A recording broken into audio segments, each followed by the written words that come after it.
My Lords, virtual proceedings of the House of Lords will now begin.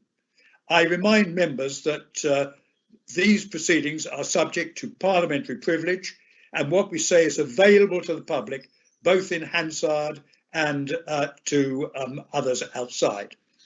I remind participating members that their microphones will be set to mute and that they should unmute their microphones shortly before we reach their place in the speakers list. Members are asked not to use the group chat function. My Lords, I regret to inform the House of the death of the noble Lord, Lord May of Oxford, on April the 28th. On behalf of the House, I extend our condolences to the noble Lord's family and his friends. The virtual proceedings on all questions will now commence. I will call each oral question in the normal way. I will then call on the Minister to make the initial response. I will then call the Lord who asked the original question to ask their supplementary question, again in the usual way. The Minister will again respond, and I will then call in turn those Lords asking supplementary questions as listed on the speakers list. Please ensure that questions and answers are short, if you would, because that will enable us to get as many people in as we possibly can. I apologise in advance if it's not possible for everyone to be called. I ask each speaker to ensure that their microphone is unmuted prior to asking a supplementary question. Each speaker's microphone will be returned to mute once their supplementary question is finished. In accordance with guidance agreed by the Procedure Committee, if members are not listed, it is not possible to ask a supplementary question nor to take part in the proceedings. So, having said that, I call on Lord Ffoulkes of Cumnock to ask the first oral question. My Lords, I beg leave to ask the question standing in my name on the order paper. Minister Baroness Vere. My Lords, the rail industry implemented amended timetables on the 23rd of March in response to a decrease in passenger demand and reduced staffing across train operators and Network Rail. Train services have since been amended to ensure they are meeting the needs of those who cannot work from home and are being kept under regular review. Lord Ffoulkes of Cumnock, supplementary. But shouldn't the Department of Transport be thinking now for when we exit from the lockdown and looking at increasing services on the rail, limiting the numbers on each train to allow for social distancing, staggering working hours, and protection for workers? Surely it would be wise to talk with Network Rail and with the Public Health of England now about that kind of arrangement. I'd like to thank the Noble Lord for his question, and the Noble Lord is completely and utterly right, and that is precisely what we're doing. Lord Blencathra. My Lord, I agree that getting train services back to near full operations is absolutely essential. And we've all seen reports recently of plans for physical distancing on platforms and seating on the trains. But can my noble friend the Minister give us an indication of how to distance oneself from other passengers on a train when using the narrow aisles or going to the toilets? And would compulsory face masks for everyone on a train be a potential solution? Yes, I'd like to thank my noble friend for raising this very, very important issue. And of course, we are being guided by the science. And in looking at how we're going to re-establish the services on the trains, we must look to PHE and work with PHE as to how we are going to be able to implement the social distancing requirements that will still be in place, and whether or not masks will be recommended, and whether they can also then have implications on the social distancing. It is something that we are completely alive to, and I think it is worth recognising that if social distancing continues as it does now, then the maximum capacity on all of our public transport will be significantly reduced. Lord Hope of Craighead. My Lords, my interest is in the service that LNER East Coast provides to Scotland, particularly the north of Scotland. It is maintaining a good service between King's Cross and Edinburgh, but the services to Inverness and Aberdeen have been discontinued. The measures are understandable for the time being, but it should be understood that having people to change trains from the ScotRail services further north to the LNER in Edinburgh is time-consuming and particularly awkward for people who are disabled. So I wonder whether that could be kept carefully under review and these services renewed as soon as possible. The Noble and Learned Lord is completely right, and it is regrettable that obviously some services have to be quite significantly scaled back, and these are being kept under review. But I'd like to reassure the Noble and Learned Lord that station staff are available to help disabled passengers transfer between trains as necessary. Lord Adonis. Can we thank all the staff who are working on the railways through this crisis and putting special arrangements in place? And can I ask the Noble Lady, given that the business model of the franchises is of course bust now and is likely to remain so after the crisis, what is the government's thinking? Is it to try and reconstitute franchises on a new basis afterwards, or to move further in the direction of nationalisation? I'd like to join alongside the Noble Lord in paying tribute to all transport workers. They have done a really astounding job during this crisis. And of course, what we don't know at the moment is what the long-term implications for rail and indeed other public transport modes will be. However, we do believe that there remains an urgent case for modernisation and for reform. And so therefore, the white paper, which will come out of the Williams Rail Review, we will be looking at those recommendations, and they will be at the heart of any changes that we make to put the passenger at the heart of our rail system. Baroness Randerson. Since the government now has much more control over the rail system, will they take the opportunity to simplify the rail ticketing system and to streamline and improve the process for claiming refunds? It's ironic that there are different processes for claiming refunds when the government controls the whole thing. And in particular, will they ensure that there are refunds for people who hold rail cards but are unable to travel at this time? If the Noble Baroness Lady Randerson is referring to refunds to season tickets at the moment, we have spoken to all of the train operators and made sure that the process is as simple as possible. We have made sure that claims can be made remotely. We have extended the refund period, the time during which you can refund, from 28 days to 56 days. And we've backdated refunds for season tickets to the 17th of March. To date, there has been £120 million paid out on the season ticket refunds. Baroness Jones of Mouscombe. As the Noble Lady Minister has sort of said, this is a once in two lifetimes, 2 generations opportunity to actually change things and reform the railway. So how far is thinking going? Is the government thinking about changing the very inefficient and illogical pricing structures? And what about actually accommodating the amount of remote working that might continue after the crisis? Plus, of course, opening local lines for residents who are asking for them. Noble Lady makes a very, very important point here, and that is there is an opportunity to look in more detail as to what changes might be needed. And we will have to wait until the Williams Rail Review is published and the recommendations are made. But one of the commitments that the government has already made is looking at so-called beaching closures. The Restoring Your Railway Fund has £500 million pledged to it. I'd like to reassure the Noble Lady that work on that fund continues, and that bids put in for the March round of funding are being assessed, and a second round of funding for June. The details of that was published on gov.uk recently. So work is going on apace in that area. Lord Naseby.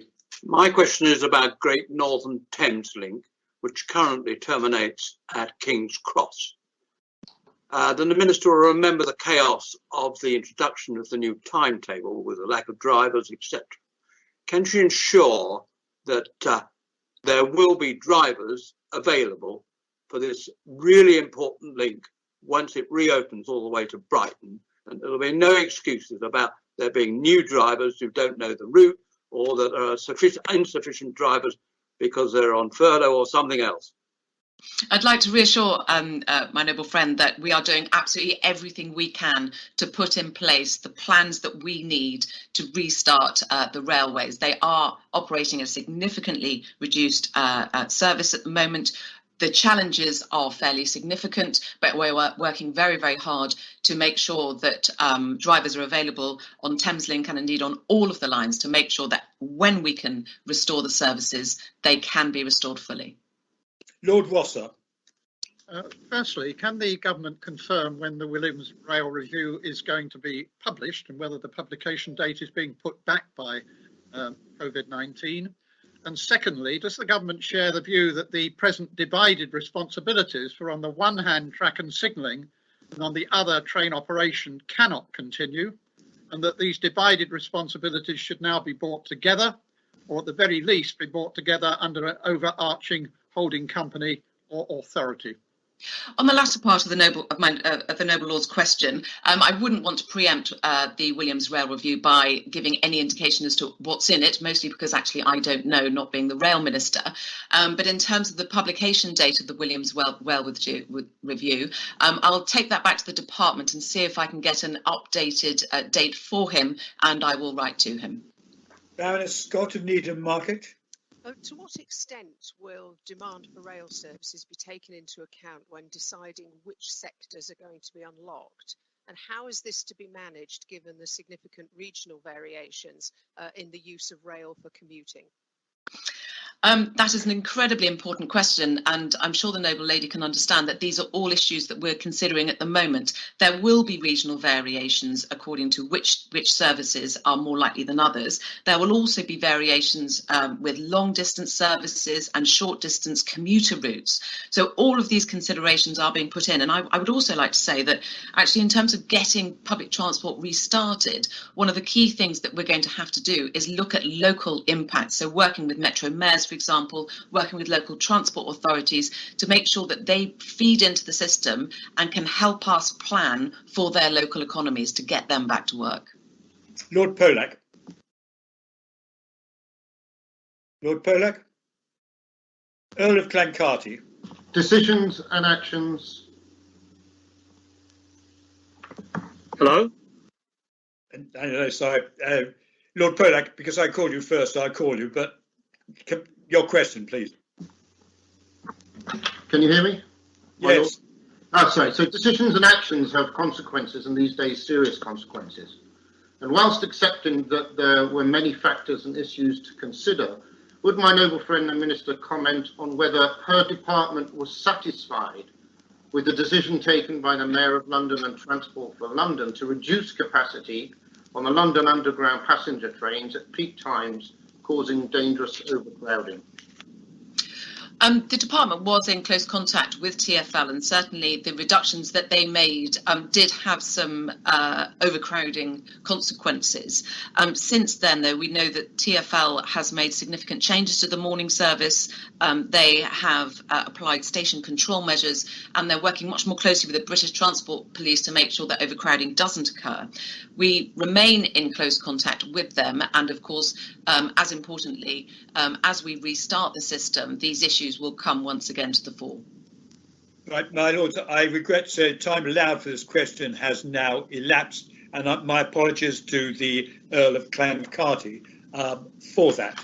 We move then to the second oral question. Baroness Kennedy of Cradley. My lords, I beg leave to ask the question standing in my name on the order paper. Minister, Baroness Bowen. I'd like to thank the Noble Lady for raising this very timely and important question.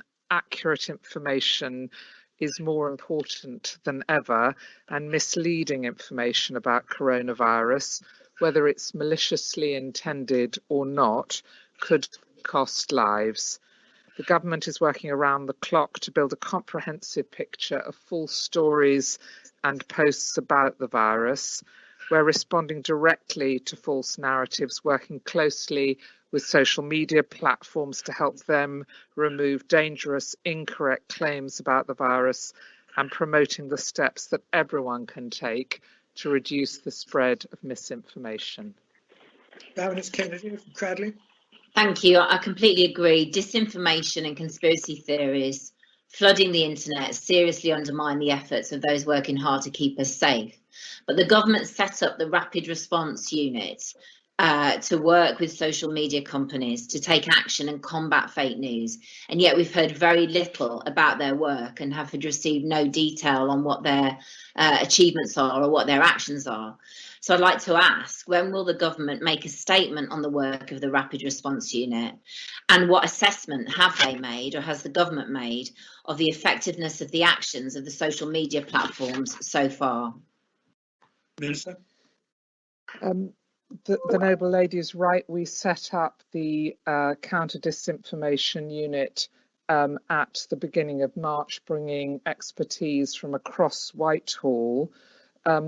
My right honourable friend, the Secretary of State, when asked a similar question the other day, assured colleagues that there would be a written ministerial statement when time allows to reflect on a number of issues, including this. But our real focus at the moment is to act as expeditiously as possible when any misinformation or disinformation content gains traction. Baroness Kidron, supplementary.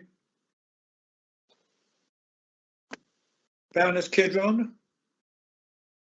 Lord Holmes of Richmond, supplementary. I refer the House to my interests on the register. My Lords, children and young people are the demographic most likely to access their news online, least likely to have the funds to get behind a paywall, and little life experience from which to identify misinformation. A recent Pew report shows that those who believe in conspiracy theories are the least likely to observe social distancing rules. So I'd like to ask the Noble Lady, the Minister, in a time where children are entirely dependent on online communication, and we have increasing evidence that they're experiencing a range of harms, including that of misinformation, what justification the government has for the recent reports of a delay to the long-promised online harms bill, and in answering, can she say when we can expect a bill in the House? Minister. The Noble Lady is right to raise the issues of risks posed to children and young people online, and my honourable friend, the Minister for Digital and Culture, recently met with a number of child safety organisations in this regard. We are continuing work in partnership with the Home Office to agree our final position on the regulatory framework as quickly as possible, and obviously a media literacy strategy will form part of that. Lord Holmes of Richmond. My Lords, COVID-19 exposes the pernicious power of fake news. It can be a matter of life and death. Would my noble friend the Minister commit to looking at all elements of fake news, not least getting the harms white paper in this House, looking at its impact on our democracy, and ensuring that a message goes out from the government to all sections of society? We should always go the extra click to ensure the veracity of the information. Minister. I'm happy to agree with my noble friend with the points he raised, and there's an irony at the moment when our thirst for quick news feels so urgent that the time we need to take to get accurate news is even more important, and I would commend those journalists who are playing such an important part in achieving that. Baroness Grender. Does the Minister agree that, if anything, there should be an acceleration to pass laws to make social media companies more accountable, with a duty of care and the use of criminal sanctions? Unfortunately, the Secretary of State last week appeared to be slamming on the brakes, instead asking them to beef up their systems and, in his words, drive reliance on reliable narratives.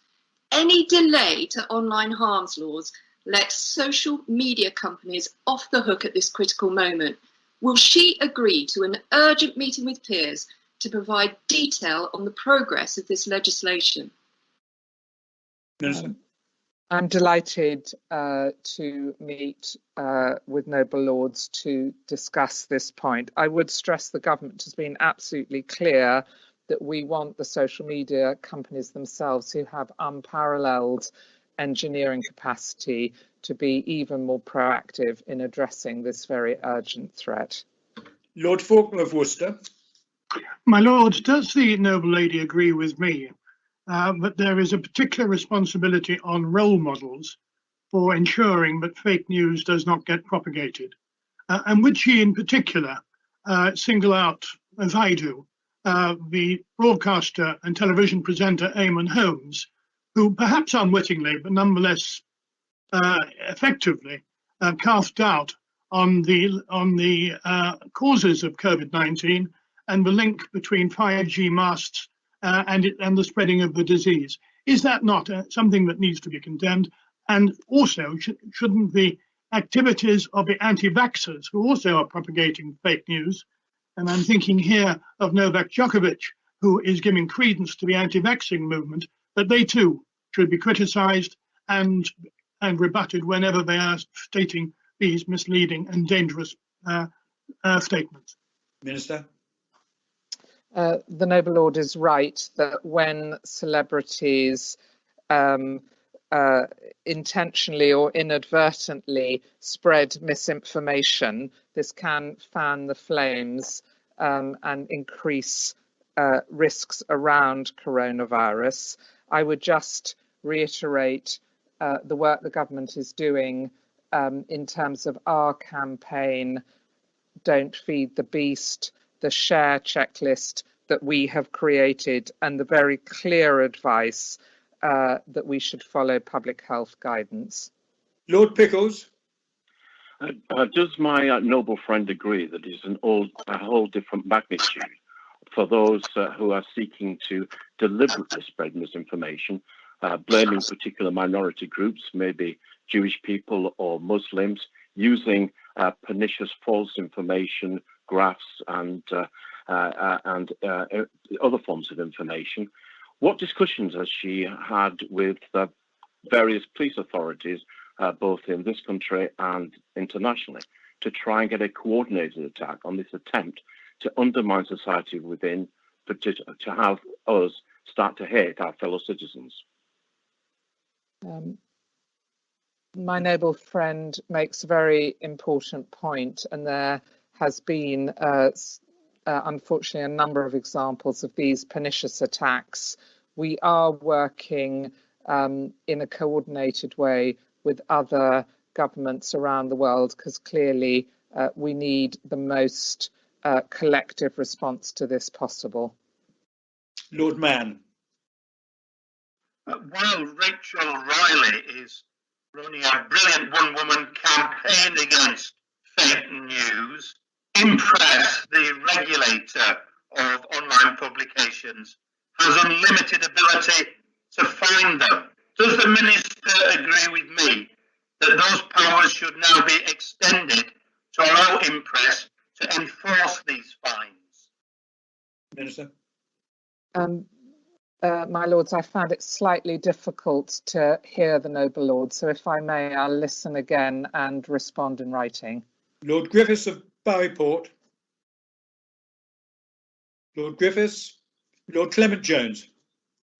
My Lords, in the light of the Avaz report and Ofcom's latest figures showing the massive extent of COVID disinformation, isn't the government's approach to social media platforms far too flabby?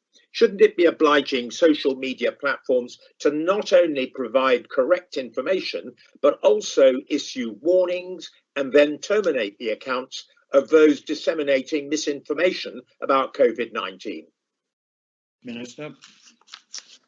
I think we would rebut the allegation that our response has been flabby. This is clearly an incredibly fast-moving fast-moving situation.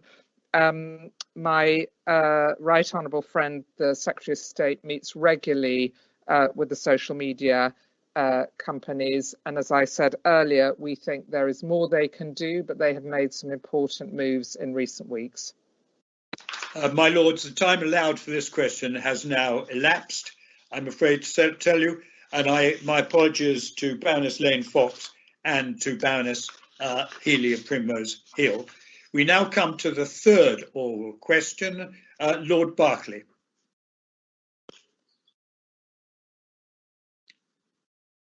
Lord Berkeley.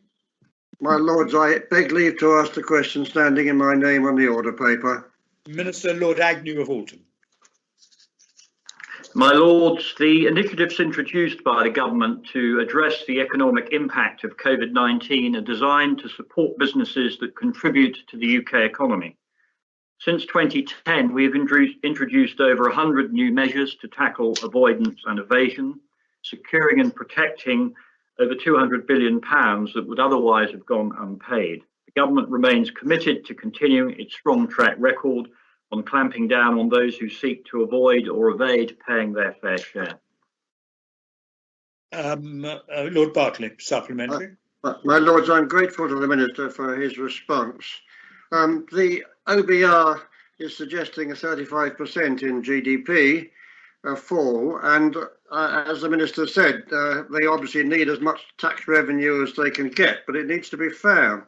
In the Times today, there's reports of examples of Arcadia, Range, Starbucks, who are online for a rate relief alone of 28 million, and Virgin Active, who on 168 million turnover paid virtually no tax and could gain 16 million rate relief. There's many other companies in this example, but would the noble Lord the Minister confirm that it's wrong for companies making large profits in the UK not to pay the fair share of tax, and will they refuse to give such companies the rate relief? Minister. My Lords, all of the support that we have offered has been aimed at keeping businesses going and securing the employment mostly through the furlough scheme. So whilst I take on board the noble Lord's concerns, I believe that the rapid action we've taken, which has to be general really by the definition of the time periods we've had to operate in, have helped to secure businesses' long-term future, which is our priority at the moment. Lord Livermore's supplementary question. My Lords, many other countries have set out strict requirements to prevent state support from enabling not only tax avoidance, but also excessive executive pay and high dividend payments. May I ask the noble Lord the Minister whether the government supports a moratorium on dividend payments and share buybacks for those companies that receive state support, and whether they will introduce specific rules to prevent tax avoiding companies benefiting from government schemes?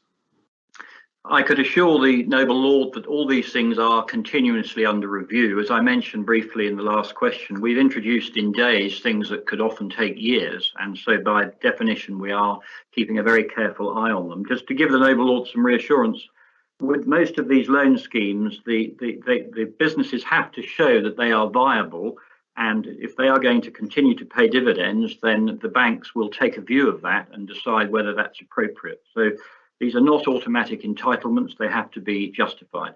Thank you. Baroness Faulkner of Margarine. My Lords, I need to declare my interest, as in the register, relates to the Bank of England.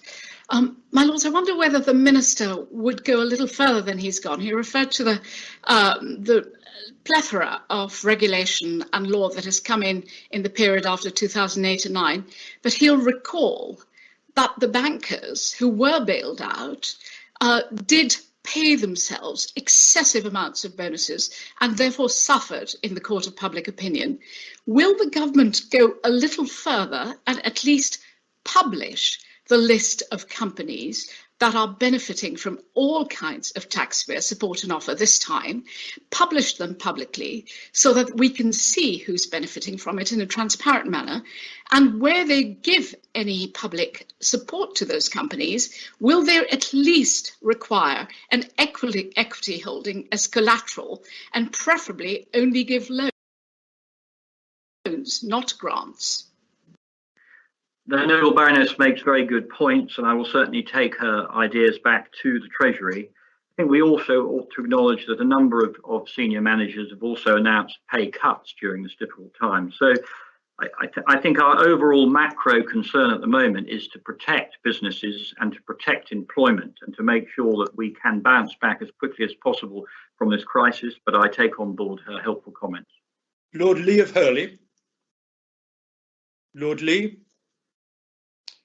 Baroness Kramer. My lords, quite a number of companies will make extraordinary profits as a consequence of COVID-19.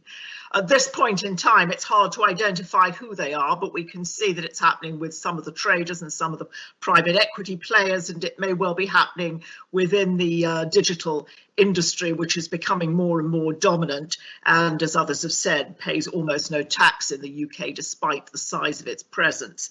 Will the government look at a windfall tax following our exit from lockdown of the pandemic, so that those who have really sacrificed during the course of the pandemic understand that the burden is being spread over everyone's shoulders?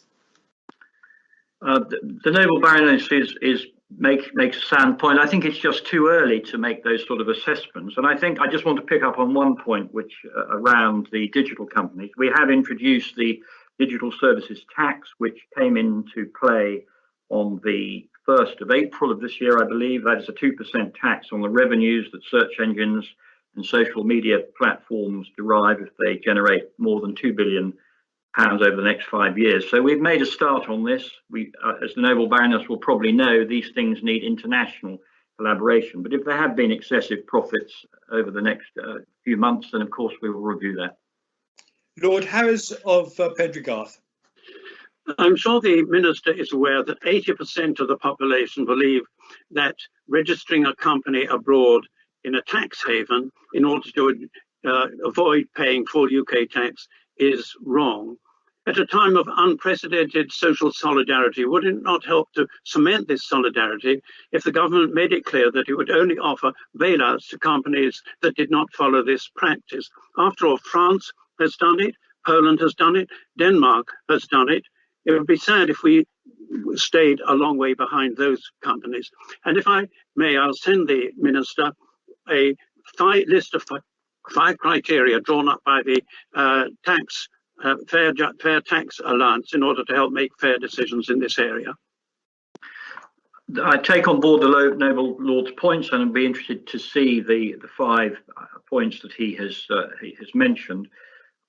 Just to really reiterate, the thrust of our approach has been to support businesses that are active in this country with premises and people. So, in a way, our approach is quite similar to Poland, because we require that permanent foreign businesses have a permanent establishment in here. And just to reassure the Noble Lord, we have taken a huge amount of action over the last 10 years to clamp down on poor tax practice.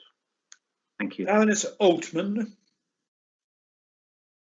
Baroness Altman. I support the government's broad sector-wide approach to helping to preserve jobs as an emergency measure. But the companies based offshore who have avoided paying taxes in the UK have made, in many cases, windfall profits from those at home in isolation. And should we not look at, echoing Baroness Kramer's remarks, ways of introducing windfall taxes so that these companies do contribute fairly to the taxpayer support for other firms who have suffered COVID-related losses as a consequence? I think that most of us would share the Baroness's views on abusive tax measures by companies. And I just want to reassure her that apart from all the measures that we've introduced over the last 7 or 8 years, we have announced that we will legislate in a finance bill this year for 2021 to strengthen HMRC's existing anti-avoidance powers to make it more difficult, in this case, for promoters to sidestep their obligations. And we will continue to bear down wherever we can. Lord Purvis of Tweed. One of the measures that the Minister highlighted was the new offence on corporations and partnerships who do not act properly to avoid their operations from tax evasion. Will the Minister consider the expansion of that offence to include those enterprises that are aggressively pursuing individuals, mainly those who potentially are vulnerable or re-entering the workforce like NHS workers, as far as tax evasion, which is an act which morally subverts the law, especially for those self-employed who are going to have to be paying extra tax at the end of this crisis? I'm sure the Noble Lord will contribute to the legislation when it comes through, and I support his ideas. But just to provide some reassurance, we have closed the tax gap quite dramatically over the last 10 years. In 2005-6, it was 4.9 million. In 2017-18, it was 1.8 billion, apologies. And we have, the HMRC has won 90% of the avoidance cases that it is litigated on since 2018. My Lords, I regret to say the time allowed for this question has elapsed, and I make my apologies to those noble peers who were excluded. I think about 2 or 3. We move now to the fourth oral question, the last oral question. Lord Cormack. My Lords, I beg leave to ask the question standing in my name on the order paper. Minister Lord Gardner Kimball. My Lords, the government is acutely aware of the challenges facing garden centres and the horticultural industry. In addition to the financial package of government support, we're working closely with the Horticultural Trades Association to analyse how effectively the government's package is meeting their members' needs. The timing of any reopening is subject to medical and scientific advice on when it would be appropriate to change current arrangements. Lord Cormack, supplementary question. My Lords, I thank my noble friend for that answer, but I am very disappointed by it. The future of many growers and garden centres hangs in the balance. More than a third could be gone by the autumn. We're talking of an industry which employs close on 500,000 people and worth 24 billion a year. It is deeply disturbing to see plants destroyed at a time when people need the therapeutic calm of their gardens as never before. Is it right that supermarkets are allowed to sell plants while garden centres are not allowed to make outdoor sales? I make a plea to my honourable friend to take action soon. Other countries have done so. My Lords, I of course understand with a name like mine the importance of garden centres and horticulture.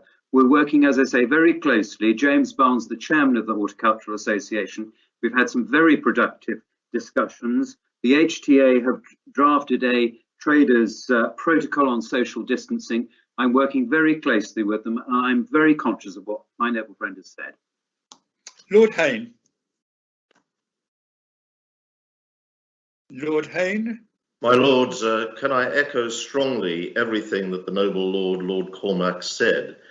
It's really confusing, and clarity and logicality is needed. We have a local business that has a pet shop where you can go in and get bird feed, for example, socially distancing and safely. But then alongside it, you can collect pre-ordered compost, but you cannot buy plants. Now, this doesn't make any sense when there's an urgent need, especially since most gardening suppliers, most such enterprises and nurseries actually make all their money in these spring weeks in order to sustain them over the year, and they're not able to sell the plants. It really doesn't add up, and the government's got to act with real urgency.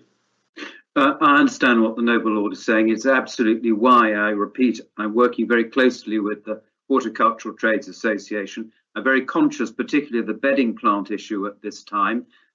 We obviously are dealing with a health crisis, and social distancing is going to be essential. And clearly, that is why I'm very pleased that the traders' protocol on this has been presented to the Public Health England, and we're waiting for their feedback. But I understand the urgency of this.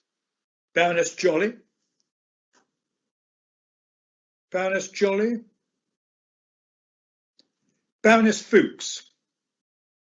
My Lords, I declare first my interest as co-chairman of the Gardening and Horticulture Group.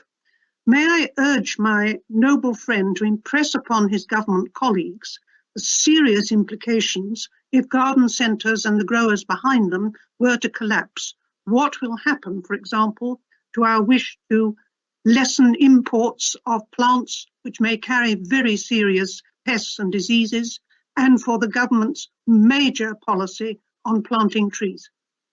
My Lords, as Minister for Biosecurity, I'm very conscious of the importance of homegrown plants and trees. We need to plant the right trees in the right places. It's why I'm very much looking forward to when the time is right for reopening of garden centres and nurseries. We are conscious of the medical and scientific situation, but clearly we are working with the HTA to ensure that when it is the right time, they are ready to react with social distancing.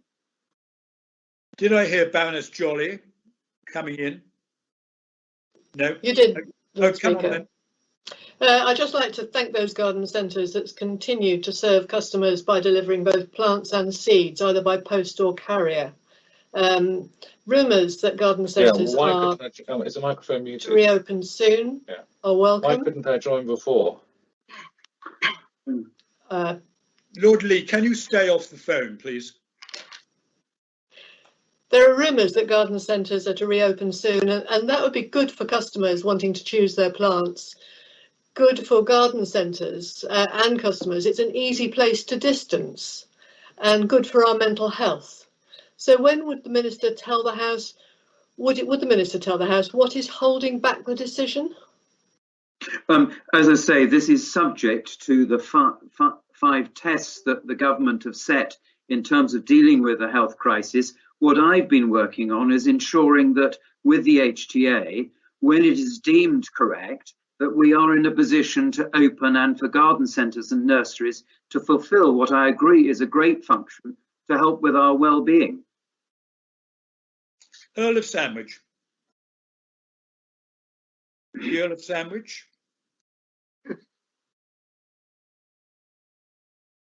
Earl of Sandwich. Baroness Jones of Whitchurch. My Lords, I agree with the previous noble lords that have spoken that there is no real logic to the government's current position on this. Hardware stores can be open, but garden centres can't. On behalf of the 300,000 or so allotment holders in the UK, can I remind the Minister that in this time of crisis, we're making a great contribution to feeding friends, neighbours and the local community, and indeed giving surplus produce to local food charities. So there is an urgent need to free that up. We rely on garden centres to replenish our stocks. I do hope the Minister can give us some guarantee that we'll be put at the top of the list at the next stage of the lockdown so that people can have access again. I thank the noble Baroness. Obviously, we want to keep this under particular review. I'm very sympathetic to all the points that noble lords have made, and that is why I'm working closely with the HTA so that when it is deemed appropriate, that we can reopen as soon as possible. Baroness Barker. My Lords, garden centres have a lot to play, a big part to play in the supply of fruit and vegetable plants for the whole of this year. That's why it's important that they are open now. Local authorities and the police have powers under the emergency legislation to shut down any business which does not comply with COVID health protections. So why can't the garden centres open up and be treated just the same as all the other important businesses? Well, I understand what the noble Baroness is saying, and it's why, as I said, I've been very keen and why we presented the Traders Protocol on social distancing to Public Health England, so that when there is a review, I can feel confident in saying that the HTA have a very strong protocol. Lord Brabazon of Tara. Lord Brabazon. Duke of Wellington. My Lords, I declare, as always, my rural interests as detailed in the register. The question of garden centres is clearly important, and I agree with so many opinions already expressed on this subject. But I wonder if the Minister would agree with me that there are other activities and outlets, particularly in rural areas, which ministers could also consider reopening, such as equestrian centres, angling clubs and golf courses. Well, I'm grateful to my noble friend. As Minister for Rural Affairs, I will take that back as part of obviously what we've said in dealing with a health crisis, seeing what matters can come forward at the review times, and I'm most grateful to my noble friend. Baroness Watkins of Tavistock. My Lords, I think we are in danger of losing public confidence in our approach to social distancing.